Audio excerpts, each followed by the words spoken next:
Tu le sais certainement déjà, j'adore la lecture. Et pour moi, la lecture est si importante que tu as très peu de chances de réussir si tu ne lis pas régulièrement et de bonnes lectures. Tu vois. Le plus grand pouvoir de la lecture, selon moi, c'est que ça te permet de vivre plusieurs vies. Il y a des personnes qui passent toute leur vie à apprendre des choses et ensuite ils consignent ça dans un livre. Ces personnes écrivent ça dans un livre et t'offrent ça presque gratuitement. Quand tu prends un livre et que tu le lis, tu vis toute l'expérience, toute la vie de cette personne en un mois. Et ça te fait un très grand avantage. C'est pour ça que les leaders sont généralement les lecteurs. Et sur ce canal-ci, j'avais décidé de partager avec toi mes différentes lectures. Et le dernier livre que j'ai lu, c'est celui-ci. Je te l'avais présenté ici sur cette chaîne. Donc dans cette vidéo, si on va en faire le résumé, je vais brièvement dire ce que moi j'ai appris de ce livre, comment je le trouve. Et ensuite, je vais te présenter ma prochaine lecture. J'espère vivement que de ton côté également, tu es de plus en plus actif dans la lecture. Dis-moi en commentaire si actuellement tu es en train de lire un livre et lequel également. Donc là, on a le livre Disruption monétaire et financière au Centrafrique du docteur Douma Jean-René. Le livre a été préfacé par le président Faustin Archange Touadéra, le président de la RCA, et également l'avant-propos a été écrit par Mekulu Mvondo Akame, qui est le directeur général de la CNPS du Cameroun. Le livre a été dédicacé spécialement pour moi. Tu vois, donc l'auteur a pris le temps de dédicacer le livre spécialement pour moi. J'en suis honoré. Et j'ai donc pris tout le temps de le lire attentivement. C'est un livre qui parle de finances, qui parle d'économie, qui parle de crypto-monnaie, de blockchain, avec le cas spécial de la RCA, la Centrafrique. Qu'est-ce qui se passe en fait? L'auteur du livre, le docteur Douma Jean-René, écrit ce livre parce que la Centrafrique a osé établir le Bitcoin comme monnaie nationale. Et c'est le premier pays au monde entier avec un parlement qui a voté à 100%, je crois, pour l'adoption du Bitcoin comme monnaie nationale. Dans le Centrafrique, il y avait déjà le Salvador qui avait également adopté le Bitcoin comme monnaie nationale, mais pas avec l'accord total du Parlement. Et ça a causé un grand boom. Parce qu'on doit être très conscient de cela. Certaines personnes, les forces colonisatrices d'avant, ne peuvent pas être d'accord avec le fait que le Bitcoin soit monnaie nationale dans un pays d'Afrique, l'une de leurs anciennes colonies. Et ça pose problème. Ce qui fait que la Centrafrique est passée par une période très difficile après cette adoption du Bitcoin comme monnaie nationale. Et dans ce livre-ci, donc, le docteur Douma Jean-René va d'abord sur les fondements de cette décision, sur les enjeux tout autour, analyse la situation passée, actuelle et future de la Centrafrique et énumère un peu les raisons pour lesquelles cette décision a été salutaire. Et surtout, il donne également des pistes, des idées sur comment optimiser cette stratégie de façon à ce qu'elle soit le plus bénéfique possible pour la RCA. Et également, il encourage d'autres États et pays à s'y intéresser. L'auteur commence d'abord par donner la situation géoéconomique en Centrafrique qui est catastrophique, vraiment catastrophique. On parle d'un taux d'éducation ça commence je crois dans les 60% comme ça à la maternelle, ensuite au primaire on descend dans les 20% et pour finir à l'école supérieure, c'est-à-dire à l'université, on n'a que 3% de la population. Shocking. Comment c'est un pays qui est dans une situation tellement terrible au point où on se demande pourquoi depuis les indépendances dans les années 60, on est toujours même plus derrière qu'on l'était en 60. Ce sont des statistiques vraiment alarmantes. Ici, je vais prendre la peine d'en lire quelques-unes pour que tu comprennes un peu mon désarroi. Je vais lire juste quelques passages parce que le livre il est assez volumineux comme tu le vois. Là, on parle de l'économie de la RCA qui est dépendante de ses exportations, environ 15% du PIB. En particulier du bois, de l'or, le diamant, le café, le cacao et le coton, qui représentent ensemble 90% de ses recettes d'exportation. Après ça, on va voir les principaux investisseurs traditionnels depuis les années 60 à 2021. Parmi les principaux pays qui ont investi en RCA, on cite la France, largement en tête, la Chine, l'Inde, le Centrafrique. Une chose qui a été alarmante, c'est ici. On dit les exportations françaises vers la Centrafrique sont majoritaires et concernent les ventes de produits pharmaceutiques, les machines industrielles agricoles, les produits de l'édition, de la communication et des biens d'équipement. Les importations françaises de produits centrafricains portent principalement sur le bois brut qui représente plus de 85% des importations totales, les fruits, la viande et autres produits manufacturés. La France reste de loin la première destination des produits centrafricains puisqu'elle absorbe plus de 80%. Elle est également le premier fournisseur de la RCA. Donc tu vois, c'est un peu comme un échange bilatéral entre la RCA et la France où ils vont prendre toutes les matières premières et puis redonner les produits finis. Donc je te prends la matière première, je transforme ça, je multiplie le prix par 10, par 20, par 100, je te revends la même chose. What? Tu vois, c'est très grave en fait. Et avec la crypto-monnaie, avec le Bitcoin, tout ça peut être déjoué parce qu'à partir de ce moment, la Centrafrique peut vendre ses matières premières à qui elle veut. Vu qu'actuellement c'est très difficile de vendre ces matières premières partout, parce que pour vendre à l'extérieur, la Centrafrique étant piégée avec le franc CFA, doit absolument passer par la France pour recevoir l'argent de l'extérieur. Imagine, la Russie veut payer les matières premières de la Centrafrique. La Centrafrique peut livrer, tu vois. Mais maintenant, au moins de payer. La Russie, eux, ils payent en rouble. La Centrafrique, eux, ils encaissent en franc CFA. Il n'y a aucune parité entre le rouble et le franc CFA, vu que le franc CFA n'est pas une monnaie reconnue internationalement. Ce qui fait que la Russie est obligée de passer par la France. Ce sont également les accords qui ont été signés avec le franc CFA et tout et tout. Donc, quand la Russie va passer par la France, là-bas maintenant, la France va prendre l'argent, la garder 50% d'abord dans ses poches. On va dire compte des réserves et tout et tout et tout. Et ce n'est que la moitié que la Centrafrique va peut-être recevoir si la France accepte même la transaction. La France peut tout simplement dire, il n'y a pas de devise. Donc, on ne peut pas gérer cette transaction-ci. Tu vois, ça devient très compliqué. Parce que là, maintenant, c'est la France qui décide d'avec qui est-ce que tu fais les affaires. Et c'est pour ça donc que la France se retrouve ici à dominer le marché des impôts-exports de la Centrafrique à 80%. Tu imagines, 80%. C'est très grave. Bon. Ensuite, il y a tellement de statistiques qui sont alarmantes. Structure sociale et développement humain.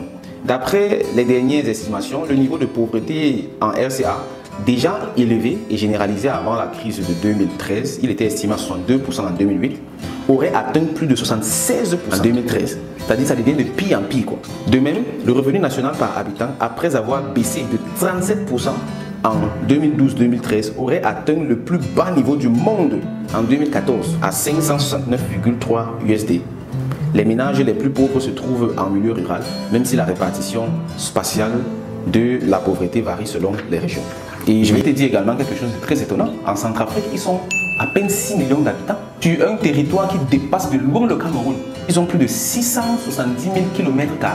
Pourtant, le Cameroun, c'est 472 475 000 km². Donc, les gars ont un pays qui dépasse le Cameroun d'environ un quart. Mais la population, c'est la population d'une ville comme Douala. C'est très grave. Là-bas, on parle de 10% de la population qui ont la connexion Internet. 10% de la population qui ont une connexion Internet. Là-bas, on suit plus la radio. On suit plus la radio que la télévision. La radio. C'est très grave. C'est inacceptable. Et ici, par exemple, on va dire de 2009 à 2012, les indicateurs relatifs à l'enseignement centrafricain avaient progressé. Le taux général de scolarisation atteignant 87%. Toutefois, le taux de réussite scolaire dans le primaire, malgré quelques progrès, s'est limité à 45%. Donc de 87%, on va à 45% au primaire. Et le taux de réussite des premiers degrés du secondaire n'atteint que 13%. Au secondaire, maintenant, c'est 13%. En fait, malgré l'attention qui lui est portée et la reconnaissance de son importance, le secteur de l'éducation ne bénéficie que d'une part limitée des dépenses qui a dû baisser pendant les périodes de conflit. Ainsi, en 2012, la part de dépenses publiques consacrée à l'éducation n'était que de 1,2%. 1,2%. Parce qu'on est obligé de dépenser tout l'argent qu'il y a pour aller protéger les frontières et tout, on va dire les terroristes partout et tout. Pourtant, toutes les forces internationales sont là-bas pour défendre le truc. Au niveau secondaire, on enregistre un taux brut de scolarisation de 17% secondaire pour un taux net de 13%. Seulement 3% de ceux-ci accèdent au cycle supérieur. 1,4% pour les filles et 4% pour les garçons. C'est une catastrophe. Quand je disais ça, moi, je me disais, mais c'est pas possible. C'est pas possible. Un pays indépendant, près de 60 ans après l'indépendance, c'est très grave. Ça, c'était la partie du livre où on a constaté les faits, la situation en Centrafrique. Ensuite, on est passé au prochain chapitre où l'auteur a mentionné les entraves du système bancaire classique en zone CEMAC. Ici, je ne vais pas aller de long en large parce qu'on le sait très bien tous. La zone CEMAC, la zone franc et tout est totalement contrôlée par la France, qui gère donc tout le système financier à travers la Banque centrale, la BEAC, et les banques commerciales qui sont contrôlées par la BEAC, par la COBAC, par la COSUMA, des institutions financières qui marchent au pas selon les indications de puissance maîtresse. Ce qui fait que c'est un échec total en fait. Et le drame ici, c'est que c'est nous, les populations, qui en souffrons. Parce que les populations, on n'a pratiquement aucune chance de devenir riche. Tu vois, un pays comme le Cameroun, la RCA, où quand tu es entrepreneur, tu dois te débrouiller tout seul. Ou quand tu es travailleur, tu dois te débrouiller pour financer quoi que ce soit. Tu vas dans les banques, pas possibilité d'octroyer des crédits à des individus, on va demander des choses compliquées et tout et tout. Pourtant, dans notre pays, on appelle les citoyens pour les demander, vous voulez le crédit? Le crédit est très important. Déjà qu'on a une mauvaise éducation. Quand on entend crédit, on va immédiatement croire que c'est négatif et tout. Pourtant, tout ici d'ailleurs se finance avec le crédit. pour fabriquer l'argent, pour créer l'argent, il faut que quelqu'un demande un crédit. Ce qui fait que c'est la base du financement, le crédit. Et quand on n'a pas accès au crédit, c'est très grave. Ça, c'est juste un petit exemple. Ce qui fait que ça ne va pas du tout. Après ça, maintenant, quand il a fini de mentionner les entraves du système bancaire classique en zone SEMAC, là maintenant, il aborde le chapitre 3 avec blockchain, bitcoin et monnaie. Ici, donc, il explique ce que c'est que la blockchain, le bitcoin et puis la monnaie. Il va aller vraiment depuis la genèse. Et c'est un aspect qui m'a assez plu dans ce livre-ci parce que l'auteur n'est pas allé juste droit au but. À chaque fois, il est d'abord allé regarder les fondamentaux de la thématique qu'il voulait expliquer. Ici, la monnaie, par exemple, il est d'abord allé expliquer c'est quoi la monnaie, ça sort d'où, comment la monnaie a évolué, pour enfin chuter sur les crypto-monnaies, le bitcoin, la blockchain et tout et tout. Après, il a expliqué également les fondements des crypto-monnaies, des wallets. Et ensuite, c'était le moment donc d'aborder le thème central du livre, le bitcoin, monnaie officielle en Centrafrique. Donc ici, il a évoqué le contexte dans lequel cette décision a été prise, les difficultés qu'ils ont rencontrées. Il a fait des petites comparaisons avec les autres pays qui ont également adopté le bitcoin comme monnaie nationale. Après ça, nous sommes passés au chapitre 6 où l'auteur parle de l'impact du bitcoin sur la vie en Centrafrique. Ici, il énumère donc tous les avantages possibles. Et vraiment, c'est la meilleure chose qui puisse arriver à tous les pays africains, d'adopter le bitcoin, d'adopter la blockchain. Parce que avec le bitcoin, avec la blockchain, un pays africain peut se financer où ils veulent, comme ils veulent, à l'étranger. Imaginons, je veux vendre mes matières premières. Actuellement, en tant que pays africain de la zone SEMAC, de la zone franc CFA, en gros, c'est impossible de vendre à qui je veux. Parce que quand je vais vendre, pour encaisser l'argent, je dois passer par la France. Et ils vont bloquer, c'est normal. Parce que c'est contre leurs intérêts. Pourtant, avec le bitcoin, j'envoie les matières premières et la personne me paye directement. Et là, je fais un clin d'œil à la Russie qui a adopté le bitcoin comme monnaie étrangère. C'est pas pour rien. Ils le font parce que pour les relations extérieures, ils vont utiliser le bitcoin.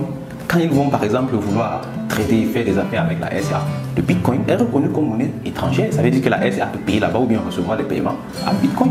Ni vu ni connu et c'est sécurisé. Et il y a vraiment un très gros problème dans la zone francophone et tout. Les personnes sont un peu trop en retard avec ces notions-ci. Nous, on mène des études de marché ici et on se rend compte que les personnes sont beaucoup trop en arrière.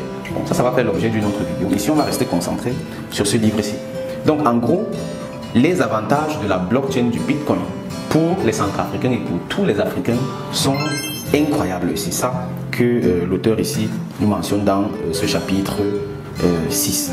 Ensuite, on parle des banques comme gestionnaires des cryptoactifs.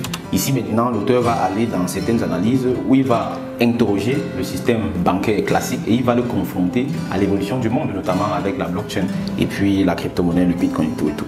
Après, il parle également de blockchain et financiarisation des ressources naturelles. Ça, c'est un aspect très très important pour la souveraineté des pays. Et puis, il parle justement de la souveraineté monétaire en zone SEMAC. Ici, donc, l'auteur va se concentrer sur la zone SEMAC, voir les déboires du système et puis proposer une solution carrément basée sur la blockchain et la crypto-monnaie. C'est sur le chapitre 10 donc qu'on va clôturer ce livre et en conclusion, il va tout simplement appeler tous les acteurs de la scène économique et financière, les gouvernements, les indépendants, les entreprises, le citoyen lambda à s'intéresser réellement à la crypto-monnaie, à la blockchain, au bitcoin et chacun à son niveau de passer à l'action, d'abord en se formant. Très très important. Donc en gros, ce livre-ci m'a beaucoup appris de choses, j'ai vraiment beaucoup apprécié. Et si toi également tu t'intéresses à la finance, si tu t'intéresses à la crypto, à la blockchain, si tu t'intéresses tout simplement à ton bien-être, à ton pays, à la richesse, tu dois lire ça. Tu dois le lire. Bon, maintenant beaucoup de personnes vont me dire c'est cher parce que ça coûte 25 000 francs CFA. Mais moi je vais te dire, la connaissance n'a pas de prix. La connaissance n'a pas de prix. Ça, c'est un docteur Ndouma Jean-René, qui a une très grande expérience, je vais lire un peu, ingénieur de conception en organisation des entreprises, docteur PhD des sciences et d'ingénierie managériale de l'Université technologique de Chemnitz et Fraunhofer Gesellschaft en Allemagne, expert des marchés financiers et finances digitales, consultant enseignant finance des marchés et DeFi, finances décentralisées, professeur de grandes écoles, plus de 10 ans d'expérience comme crypto-investisseur et entrepreneur. Tout ça, tu imagines combien d'années ça l'a pris d'apprendre tout ça? Il a tout mis ça dans le livre et il te donne ça à 25 000 seulement. Ce n'est pas cher, c'est gratuit. Et chacun doit se battre pour avoir ça, pour se débrouiller pour lire. Tu vois. Et en lisant ce livre-ci, moi j'ai donc pu bénéficier de toutes ces peut-être 30 ans d'expérience qu'il a dû accumuler pour pouvoir écrire ça. Moi j'en ai bénéficié en moins de mois. Moins de mois, j'ai eu tout ça. Tu vois que tout le temps que ça lui a pris, tout l'argent que ça l'a coûté, moi il me donne ça à 25 000 seulement. C'est cher ou c'est pas cher? c'est pas du tout cher. Donc il faut te débrouiller à avoir ce livre. Bon, j'ai terminé avec ce livre et comme d'habitude, on enchaîne directement avec un autre livre. Pour le prochain livre, j'ai un peu changé la cadence parce que là, j'étais un peu dans les livres appliqués. Maintenant, je suis allé un peu plus dans le développement personnel, dans la compréhension de soi, dans l'introspection et tout, pour élever encore mon niveau spirituel et apprendre encore plus de personnes qui ont atteint des niveaux de succès hors normes. Ce qui fait que je suis retourné vers un auteur que j'avais déjà eu à lire, qui s'appelle Timothy Ferriss. Ça, c'est son livre « La tribu des mentors ». Je sais, c'est un livre qui va faire peur à beaucoup de personnes parce que regarde la taille. Ça dépasse même la Bible, tu vois. Donc, ici, La tribu des mentors, c'est tout simplement un livre qui est basé sur une expérience vécue par Timothy Ferriss. Il s'est retrouvé à la quarantaine et il s'est posé des questions existentielles. Est-ce que je suis vraiment sur le bon chemin? Est-ce que je vais faire comment? Et là, une idée lui est venue en tête, il a dit, mince, je peux en fait tout simplement poser ces questions à des personnes qui, chacune dans leur domaine, ont atteint des niveaux de succès hors normes, c'est-à-dire le top du top. Il a donc commencé à chercher à entrer en contact avec ces personnes et il a pu donc poser ces questions à 100 de ces personnes-là. Et ce sont les réponses donc que ces personnes lui ont données à 11 questions. Il a posé 11 questions à chacune. Ce sont ces réponses-là donc qui sont consignées dans ce livre-ci. Ce qui fait que avec ce livre-ci, tu as comme ça l'expérience de succès de 100 personnes. Est-ce que tu imagines? Et ce n'est pas n'importe qui, ce sont des personnes qui ont chacune atteint des succès hors normes. C'est-à-dire les numéros 1, le top du top, chacun dans son domaine. Et c'est ça que moi je vais lire ici ces prochaines semaines. Timothy Ferriss, Tim Ferriss, c'est un auteur que je connais déjà. J'avais déjà eu à lire son livre La semaine de 4 qui a bouleversé ma vie totalement. Si tu es entrepreneur et que tu n'as pas encore lu La semaine de 4, alors il faut courir rapidement maintenant et partir lire ça. Parce que c'est un must pour les entrepreneurs. Donc, j'ai à peine commencé, j'ai juste lu l'introduction et tout, c'est vraiment très intéressant et je suis impatient de poursuivre la lecture. Dès que j'aurai terminé avec ce livre, je vais une fois de plus m'asseoir ici, te faire le résumé de ce livre et te présenter le prochain livre que je lirai. Mon objectif à la base, c'est de lire un livre chaque mois. Mais on est d'accord que ça doit aller plus vite parce qu'un livre par mois, ça va faire 12 livres par an. C'est petit. Tu dois lire au moins 50 livres par an. Ce qui fait qu'il faut augmenter également ta vitesse de lecture. Il y a des livres qui t'apprennent à lire. Moi, j'ai lu 2 livres sur le speed reading. C'est un ensemble de techniques qui te permet de lire beaucoup plus rapidement et surtout de retenir encore plus que quand tu lis lentement. Tu vois, c'est très puissant en fait. Donc, avec tout ça, je compte donc améliorer ma vitesse de lecture, ma qualité de lecture, ma capacité de lecture pour pouvoir atteindre 50 livres par an et plus tard 100 livres, etc. Parce qu'aujourd'hui, c'est la course à la connaissance. Plus tu en sais, plus tu vaux. Plus tu vaux, plus tu en as. Plus tu en as, et plus tu as le choix. À la fin, c'est ça qu'on recherche nous tous. Le choix. Le choix de vivre ici ou là-bas. Le choix de faire ceci ou cela. Dans tous les cas, moi, je te souhaite vivement de lire également beaucoup de livres, de valoir beaucoup plus, d'avoir beaucoup plus et d'avoir enfin beaucoup plus de choix. Ce serait un immense honneur et un très grand plaisir de te retrouver au sommet parmi les riches. Et dans tous les cas, je suis là. Si tu t'intéresses à la crypto et à la blockchain, dans la description, j'ai laissé le lien vers la formation gratuite, une formation totalement gratuite en crypto et blockchain que je t'offre. Tu peux la partager également avec tes amis et connaissances. Dans tous les cas, forme-toi, forme-toi, forme-toi.